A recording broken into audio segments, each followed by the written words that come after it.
تو اللہ تبارک و تعالیٰ سے دعا مانگنے کا ایک اچھا طریقہ، مسنون طریقہ، اللہ تعالیٰ کے قرب حاصل کرنے کا طریقہ یہ ہے کہ پہلے حمد کرے اللہ تعالیٰ کی. اور اس میں بھی بظاہر یہ راز ہے، اللہ عالم، کہ جب ہم کوئی اپنی حاجت مانگتے ہیں اللہ تبارک و تعالیٰ سے، یا اللہ ہمیں روزی دے دے، ہمیں صحت دے دے، ہمیں عافیت دے دے، تو اس میں اگر دیکھا جائے تو ایک تھوڑا سا اللہ بچائے شکوے کا سا پہلو نکلتا ہے.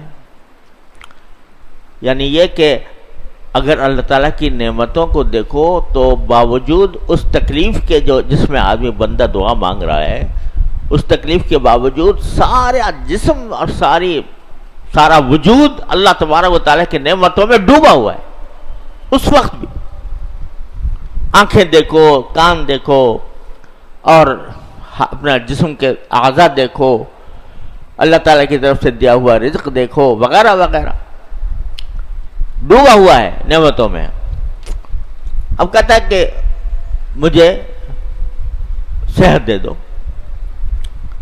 تو اس میں ایک پہلو نکل سکتا تھا شکوے کا کہ مجھے آپ نے بیمار کر رکھا ہے، مجھے آپ نے جو ہے رزق میرا کم ہے، نوکری نہیں مل رہی، تو ایک شکوہ ہوتا نا.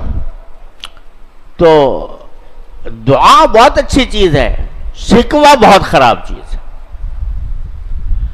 اللہ تعالیٰ سے مانگنا یہ بہت اچھی چیز ہے اور بہت مبارک چیز ہے. خوب مانگو اللہ میں سے، چھوٹی بڑی ہر حاجت مانگو. اللہ سے مانگنے میں کبھی تکلف نہ کرو، اللہ تعالیٰ سے مانگنے میں کبھی تکلف نہ کرو. یہ بھی نہ سوچو کہ چھوٹی سی چیز کیا مانگو اللہ میں سے. ارے مانگو، چھوٹی ہو بڑی ہو، لیکن شکوہ بری چیز ہے. اللہ تعالیٰ کی تقدیر کا شکوہ کہ اللہ میں ایسا رہ گیا، میرے اندر یہ کمی رہ گئی، میں بیمار ہو گیا، میری بیماریوں نے مجھے کھا لیا، مجھے تکلیف ہے، مجھے درد ہے، مجھے پریشانی ہے. یہ شکوہ بری بات. تو اللہ تبارک و تعالیٰ نے اور نبی کریم صلی اللہ علیہ وسلم نے سنت اس کو قرار دیا کہ جب بھی دعا مانگنی ہو پہلے اللہ تعالیٰ کی حمد کرو، تاکہ ناشکروں میں نہ لکھا جاؤ. ناشکروں میں نہیں، بلکہ اللہ تبارک و تعالیٰ کی حمد کرو، اس کی تعریف کرو، اس کے صفات کا تذکرہ کرو. وہ جن صفات جو صفات اللہ تبارک و تعالیٰ کی ہیں ان کا تذکرہ کر کے مانگو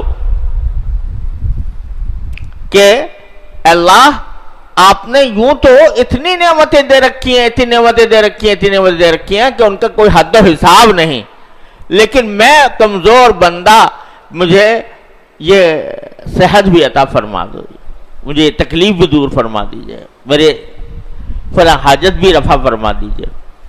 تو پہلے حمد کرو ان نعمتوں پر جو اللہ تعالیٰ نے دے رکھی ہیں، اور پھر اللہ تعالیٰ کی بارگاہ میں درخواست کرو کہ یہ دو.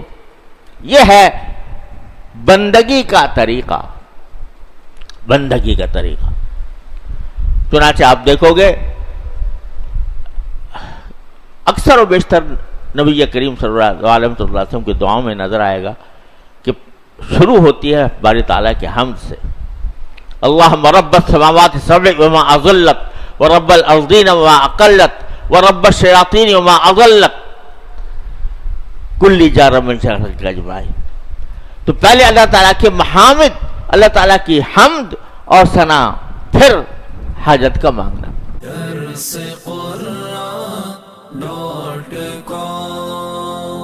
www.darsequran.com